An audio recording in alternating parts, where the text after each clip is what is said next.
Bapak Ibu, Upasaka dan Upasika, kembali pada hari ini kita bersama-sama punya kesempatan, punya kesehatan, punya keyakinan, punya kebijaksanaan untuk melakukan kewajiban kita sebagai umat Buddha, yaitu berbuat baik.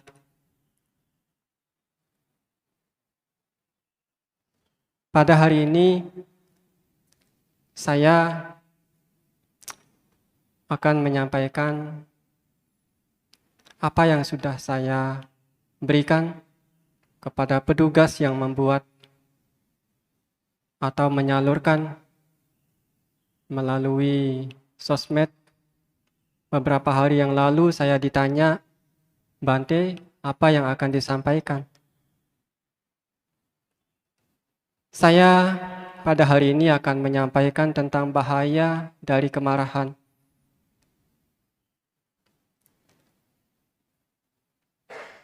Bahaya dari kemarahan. Mungkin Bapak Ibu akan mengatakan begini, Bante saja tidak marah-marah, seperti orang yang marah. Karena saya tidak perlu marah-marah, saya cukup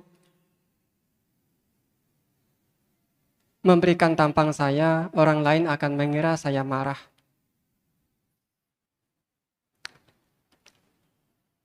Bapak Ibu, Upasaka dan Upasika, silakan duduk dengan nyaman, dengan tenang, dan dengan bahagia. Jika belum bahagia, maka hadirkanlah kebahagiaan. Tujuannya apa? Supaya Bapak Ibu tidak sia-sia datang kemari. Bayangkan, waktu sudah Anda korbankan, aktivitas lain juga Anda tinggalkan. Lalu kemudian kalau Anda datang kemari hanya untuk duduk, datang, diam, tidak akan mendapatkan buah, tidak akan mendapatkan hasil. Yang ada apa? Capek dan lelah, kepanasan walaupun banyak kipas. Karena apa? Lama duduknya. Nah, kembali ke topik, kembali ke apa yang saya sampaikan. Kemarahan adalah gangguan mental, noda-noda batin yang perlu kita lenyapkan.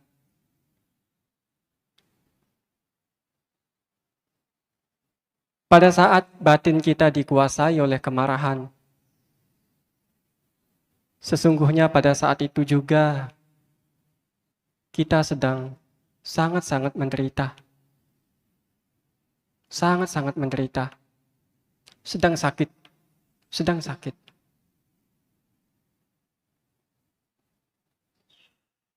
Sebagai manusia yang belum mencapai kesucian batin, sudah tentu kita semua memiliki dan masih mempunyai kemarahan. Dan tentu masih suka marah-marah. Baik terhadap diri sendiri maupun kepada orang lain.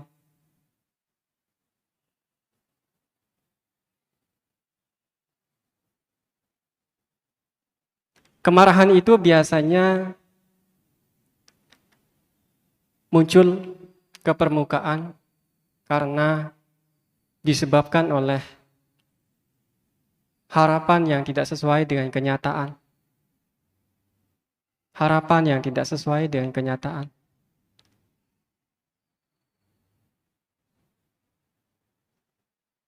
Itu yang membuat kita bisa benci dan marah. Tapi kalau semua harapan, semua keinginan berjalan dengan mulus, tidak ada rintangan, gak ada kemarahan.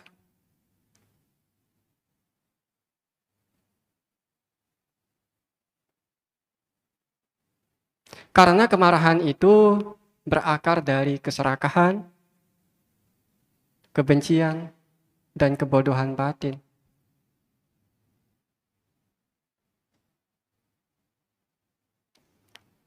Pada saat batin kita ini, diri kita ini dikuasai oleh kemarahan, sesungguhnya kita akan mendapatkan kerugian, bukan keuntungan. Ada beberapa kerugian yang dapat kita rasakan, yang dapat kita alami langsung pada saat ini. Pertama, dalam kehidupan sosial. Kita sebagai manusia,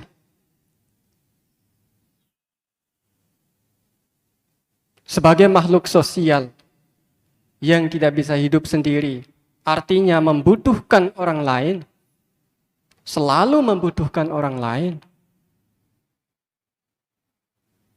Lalu kalau kemudian Bapak Ibu marah-marah, setiap hari marah-marah, setiap saat marah-marah, orang lain enggan bertemu dengan Bapak Ibu, tidak mau bertemu dengan Bapak Ibu. Jangankan bertemu, melihat kendaraannya saja parkir di sana sudah tidak suka.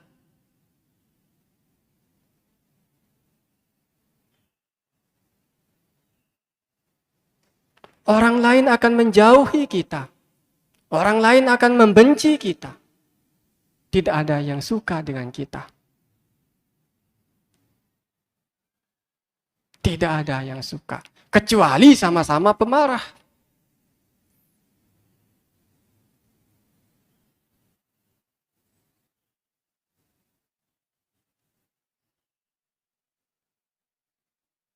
Itu dalam kehidupan sosial. Tidak ada yang mau menjadi teman, tidak ada yang mau menjadi sahabat. Lalu kalau kita marah-marah, siapa yang akan menjadi teman kita?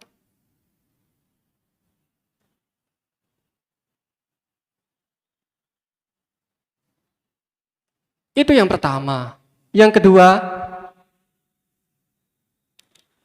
secara fisik, secara tubuh jasmani.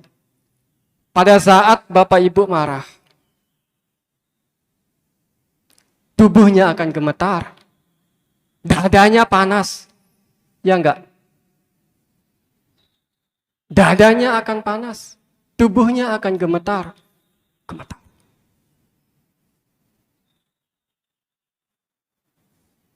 Dan di dalam tubuh ini akan ada ketegangan, sehingga kehidupan menjadi tidak nyaman.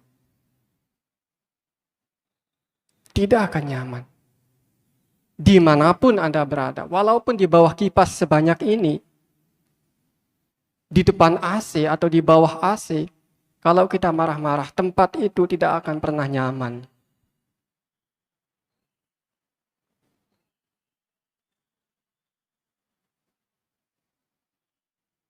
Tidak akan pernah nyaman.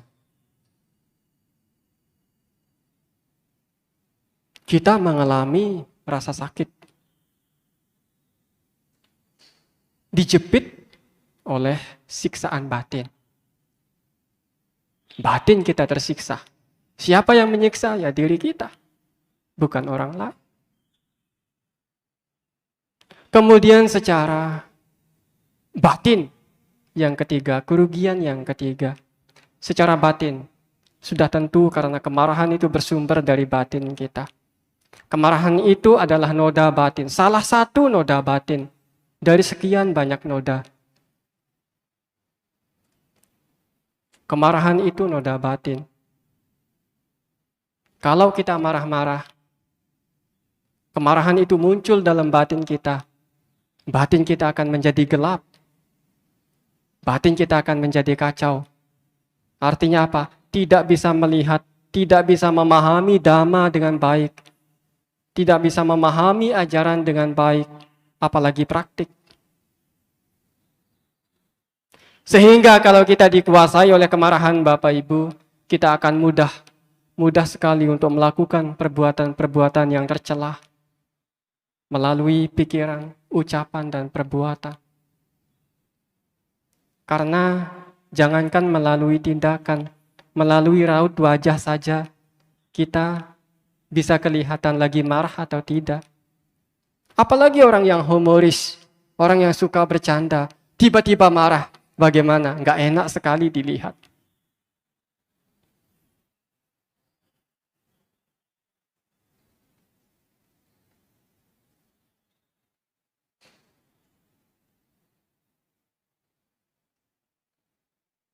Itulah kerugian, 3 kerugian yang bisa kita rasakan.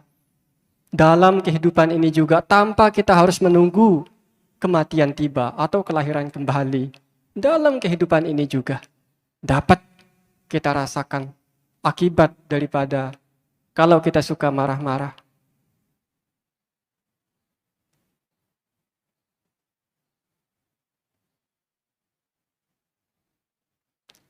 Seperti kalau Bapak Ibu, kalau kita mau melemparkan bara api atau kotoran dengan tangan kita sendiri untuk melukai orang lain, kita akan terluka terlebih dahulu. Kita akan kebakaran terlebih dahulu.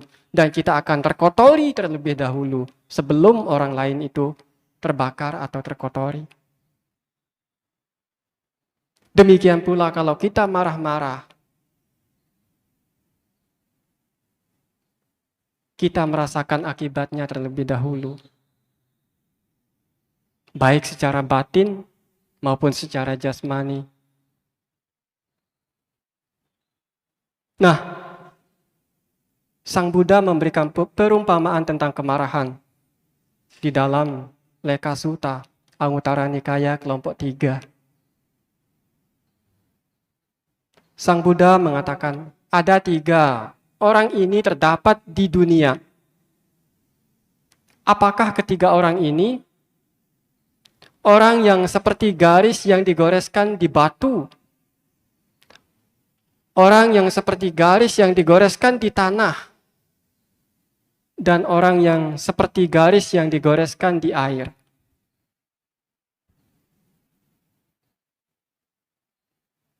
Sembari menyimak, dan cobalah evaluasi diri masing-masing. Saya termasuk yang mana? Dan apakah orang yang seperti garis yang digoreskan di batu? Di sini Sang Buddha mengatakan, seseorang mudah menjadi marah, benci, jengkel dalam kurun waktu yang sangat lama, sangat-sangat lama. Berhari-hari, berminggu-minggu, berbulan-bulan, bertahun-tahun, bahkan berabad-abad, bahkan dalam banyak kehidupan-kehidupan. Seperti halnya goresan yang digores di batu bisa bertahan sangat lama sekali, bertahun-tahun, berabad-abad. Lama sekali bisa hilang. Dan itu ada orang seperti itu di dunia ini. Dan apakah orang yang seperti garis yang digoreskan di tanah? Sang Buddha mengatakan, seseorang yang mudah marah, tapi tidak bertahan lama. Mungkin hari ini marah, jengkel, benci, besoknya sudah baikan. Besoknya sudah sapaan, besoknya sudah saling rangkul, besoknya sudah harmoni. Bisa baik lagi. Tidak bertahan lama. Seperti halnya kalau Bapak Ibu menulis di tanah, menggoreskan goresan di tanah, bisa cepat terhapus oleh angin, oleh air. Cepat sekali, tidak bertahan lama.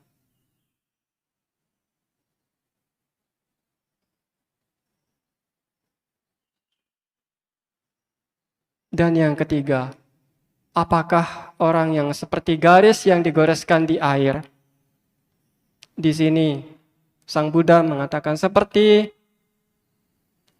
seseorang yang marah,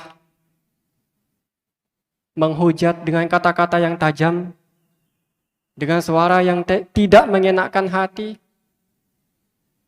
tapi itu tidak lama. Seseorang akan tetap bersahabat dengan orang seperti itu.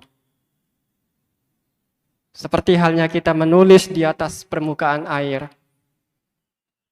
Nanti Bapak Ibu bisa coba, kalau ke pantai, kalau ke kolam, menulislah dengan sekuat tenaga. Menulislah dengan sekuat kemampuan keahlian yang Bapak Ibu miliki. Tidak akan berbekas. Berbekas mungkin hanya sementara, kemudian lenyap seketika. Demikian pula di dunia ini ada orang seperti itu. Marahnya sebentar, membentaknya sebentar, membencinya sebentar, kecewanya sebentar. Tapi kemudian dia akan baik lagi. Dia akan harmonis lagi. Dia akan damai lagi. Dia akan bersahabat lagi. Dia akan berteman lagi. Nah, inilah perumpamaan yang Sang Buddha berikan. Bukan dari saya, tetapi dari kata-kata Sang Buddha. Tentu saya sampaikan dengan kata-kata saya pribadi. Bapak Ibu termasuk yang mana? Apakah seperti goresan di batu? Atau goresan di tanah? Atau goresan di air? Bapak Ibu silahkan mengevaluasi dirinya masing-masing. Karena yang bisa adalah diri kita, bukan orang lain. Orang lain hanya bisa melihat casingnya saja, penampilan luarnya saja, tidak bisa masuk untuk melihat ke dalam diri kita.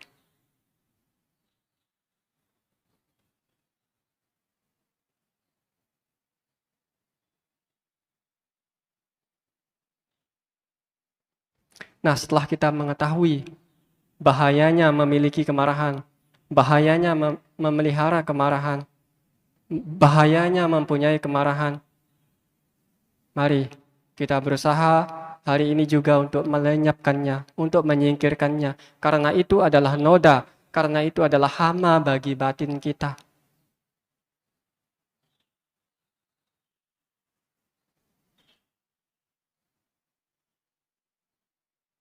Sekecil apapun kadar kemarahan itu tetap saja tidak berguna. Tidak berguna sama sekali. Kecuali kalau sekecil apapun kadar emas yang Bapak Ibu miliki, itu akan tetap berguna.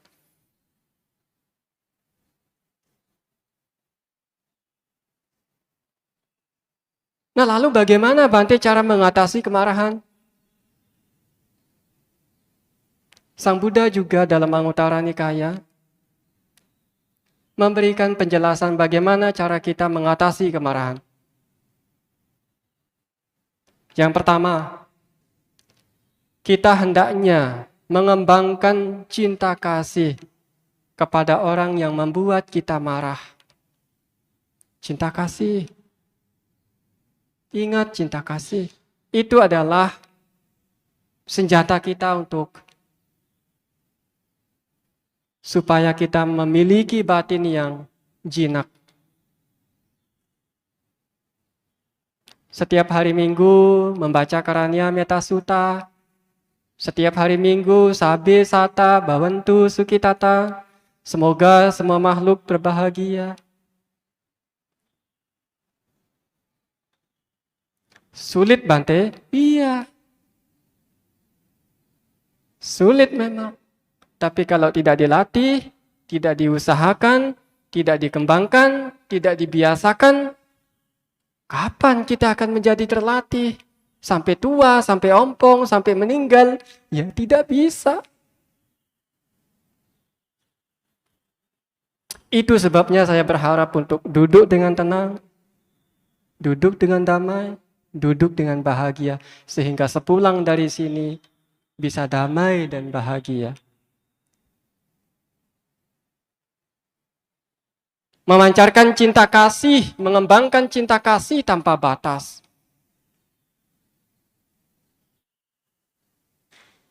Sebagaimana seorang ibu mempertaruhkan jiwa, melindungi anaknya yang tunggal. Kalau bapak-bapak nggak akan pernah tahu bagaimana perasaan seorang ibu.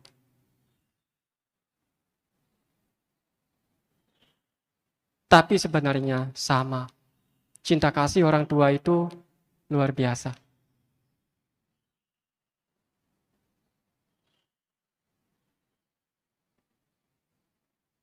Kita-kita tidak akan ada hingga hari ini kalau orang tua kita jahat. Kalau ayah dan ibu kita jahat. Enggak akan menjadi manusia kita. Enggak akan sampai hari ini. Itu sebabnya diumpamakan cinta kasih. Seperti seorang ibu yang melindungi anaknya yang tunggal. Demikian terhadap semua makhluk hendaknya kita memancarkan cinta kasih. Tidak hanya untuk umat Buddha, tidak hanya untuk keluarga, tidak hanya untuk pasangan, tetapi Sang Buddha untuk semua makhluk. Sang Buddha mengajarkan untuk semua makhluk. Coba tanya makhluk-makhluk lain. Coba tanya keyakinan-keyakinan lain. Mereka juga ingin bahagia. Sebagaimana Anda ingin bahagia. Sebagaimana bapak-bapak ingin bahagia. Yang kedua, kita harus mengembangkan kasih sayang kepada orang yang membuat kita marah.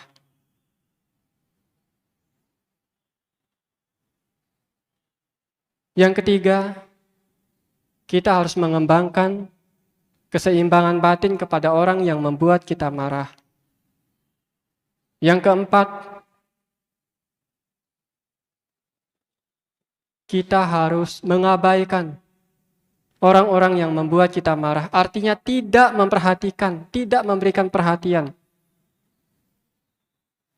Ini paling mudah. Ya sudah, bodo amat kan begitu.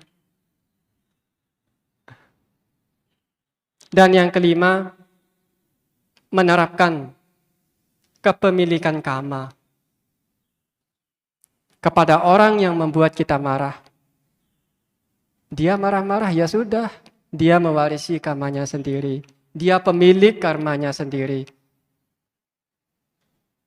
Pewaris kamanya sendiri, baik ataupun buruk yang dia lakukan, dia akan mendapatkannya. Dia akan memetiknya sendiri.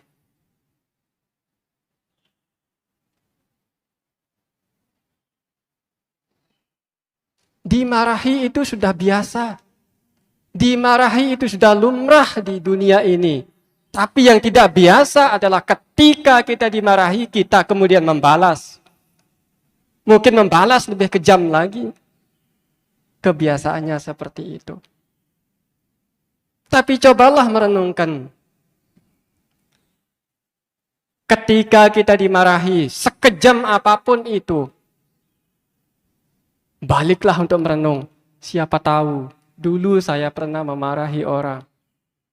Kalaupun dulu saya tidak pernah memarahi orang, mungkin saja dia lagi menanam karma buruk yang baru kepada saya. Biarkanlah hukum karma yang menyeleksi. Itu bukan tugas kita. Orang lain berhak marah-marah sama kita, sama Anda. Tapi kita juga punya hak untuk tidak memarahi orang lain.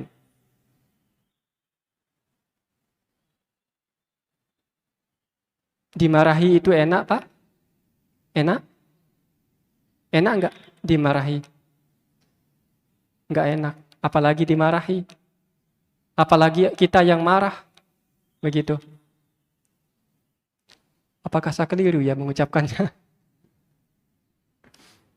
Nah, ini 5 cara mengatasi kemarahan.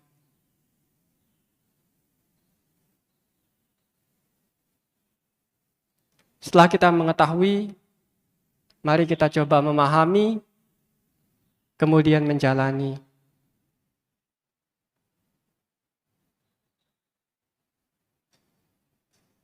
Sehingga kita bisa mendapatkan manfaatnya.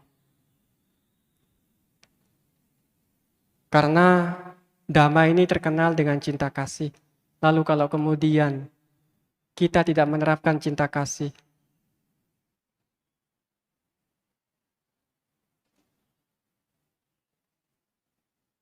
kita tidak akan mendapatkan manfaatnya.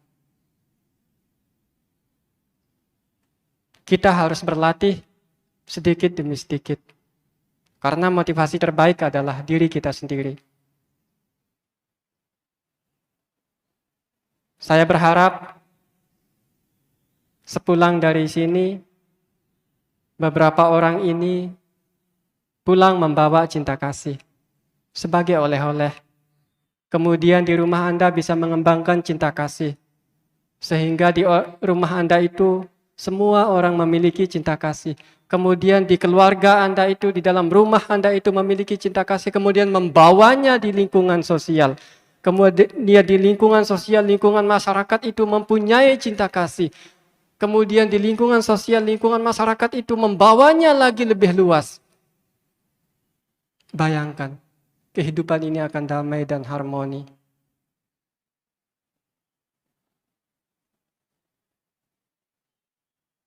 Tapi Bante, susahnya kalau kita menjadi orang baik, orang yang penuh cinta kasih, kita ini jadi budak, kita ini sering dipermainkan. Ya tidak masalah. Kan kita yakin akan hukum karma.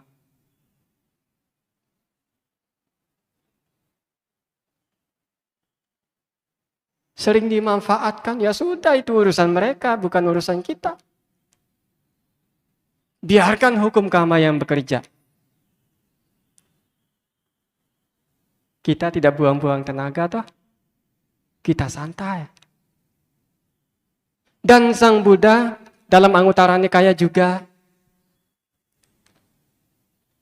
menjelaskan, memaparkan berkah-berkah apabila kita memancarkan cinta kasih.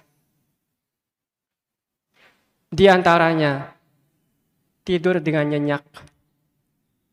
Coba kalau Anda membenci, ingat musuh, menderita tidurnya, tidak nyenyak, mimpi buruk yang kedua. Yang pertama, kalau kita memiliki cinta kasih, tidurnya nyenyak, tenang. Yang kedua, bebas dari mimpi buruk. Yang ketiga, terjaga dengan baik. Yang keempat, dicintai oleh manusia. Yang kelima, dicintai oleh makhluk yang bukan manusia.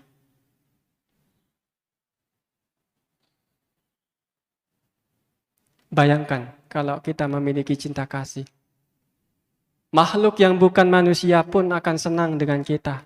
Apalagi manusia.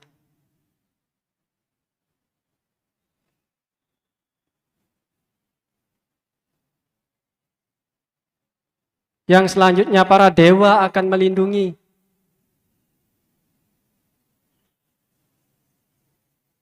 Kalau kita memiliki cinta kasih. Api, racun, senjata tidak akan melukai. Akan mudah terkonsentrasi kalau kita suka memancarkan cinta kasih. Itu sebabnya kalau kita bermeditasi dianjurkan untuk memancarkan cinta kasih. Supaya apa? Kita mudah memperoleh ketenangan. Raut wajah seseorang yang penuh dengan cinta kasih akan kelihatan tenang.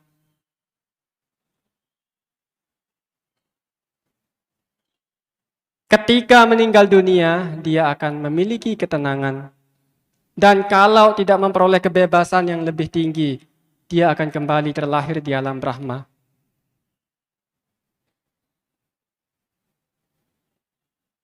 Itu adalah berkah-berkah. Yang saya sebutkan tadi adalah berkah-berkah. Manfaat apabila kita memancarkan cinta kasih.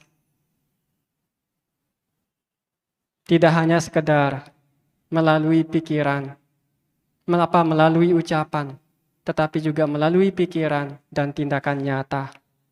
Mengaplikasikan sabi sata bhavantu sukhitata. Tadi di awal, saya mengutip Karaniya Metta Sutta yang sudah Anda baca tadi. Jangan menipu orang lain. Atau jangan menghina siapa saja. Jangan karena marah dan benci mengharapkan orang lain celaka. Sebagaimana seorang ibu mempertaruhkan jiwanya, melindungi anaknya yang tunggal. Demikianlah kita berusaha untuk memancarkan cinta kasih tanpa batas. Saya tanya kepada Bapak Ibu, mau dimarahi enggak? Ada yang mau dimarahi di sini? Saya yakin tidak ada. Saya yakin dan percaya juga tidak ada yang mau dibenci. Apalagi disakiti. Apalagi dihina, ditipu. Tidak ada. Sebagaimana diri kita tidak ingin ditipu, tidak ingin dimarahi, tidak ingin dibenci, tidak ingin disakiti, tidak ingin dihina. Demikian juga orang lain. Tidak hanya manusia, tapi semua makhluk. Semua makhluk. Coba saja tanyakan kucing yang ada di luar sana. Apakah kucing ingin bahagia atau ingin disakiti? Kalau dia bisa bicara, mungkin dia akan menjawab, saya juga ingin bahagia seperti Anda, manusia.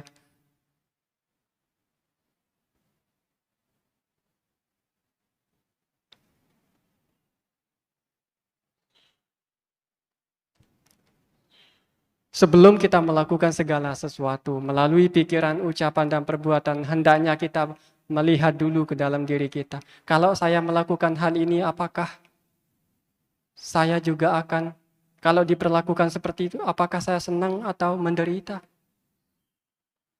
Mari kita berkaca dulu sama diri kita. Karena pada sejatinya, sebagaimana kita ingin damai, ingin bahagia, ingin tenang, ingin harmoni, ingin bahagia, demikian juga orang lain.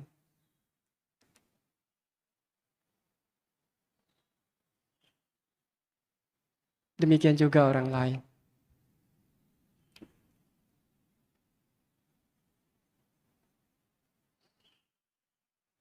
Kalau Bapak Ibu mau mempraktekkan tanpa kemarahan, saya yakin akan langsung mendapatkan manfaatnya. Tapi Bante dikira lemah, bukan masalah. Bukan masalah. Tapi kita menang. Menang mengalahkan diri kita masing-masing. Ingat sabda Sang Buddha. Kebencian tidak akan pernah berakhir apabila dibalas dengan kebencian. Tapi kebencian akan berakhir kalau dibalas dengan cinta kasih.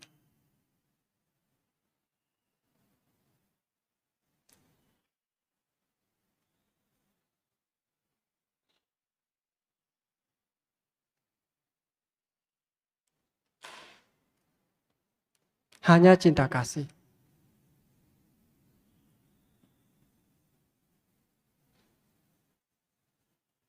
Ini saya hanya mengingatkan. Saya hanya mengingatkan kembali betapa pentingnya untuk melenyapkan kemarahan.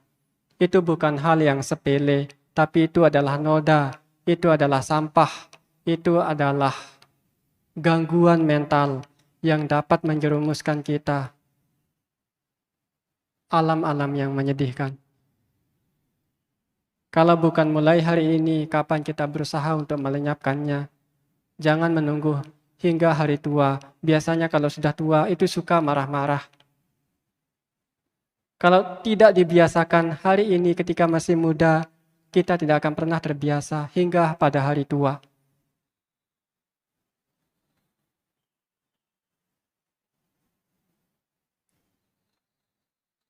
Saya tidak ada kepentingan dengan Bapak Ibu.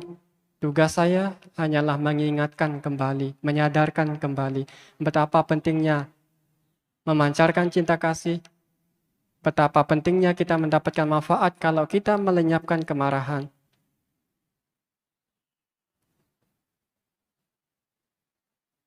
Tadi sudah saya jelaskan manfaatnya.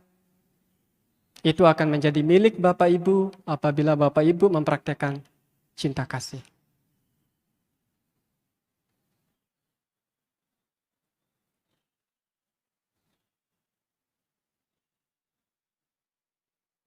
Semogalah sepulang dari sini tidak hanya sebagai formalitas, tetapi juga membawa cinta kasih, membawa kebahagiaan, sehingga minggu depan lagi datang dengan kedamaian dan kebahagiaan. Saya rasa pada hari ini yang saya sampaikan. Semoga apa yang saya sampaikan ini bisa berguna, bisa menjadi hiasan batin,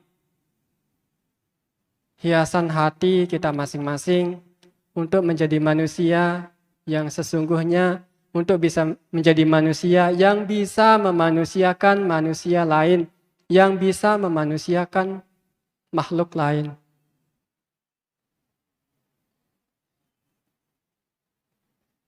Semoga kebajikan yang Anda lakukan pada hari ini maupun di waktu yang lain bisa menjadi kondisi-kondisi kebahagiaan, kondisi-kondisi Anda selalu sehat, damai, dan bahagia. Semoga semua makhluk berbahagia. Sabe sata bhavantu sukhitata.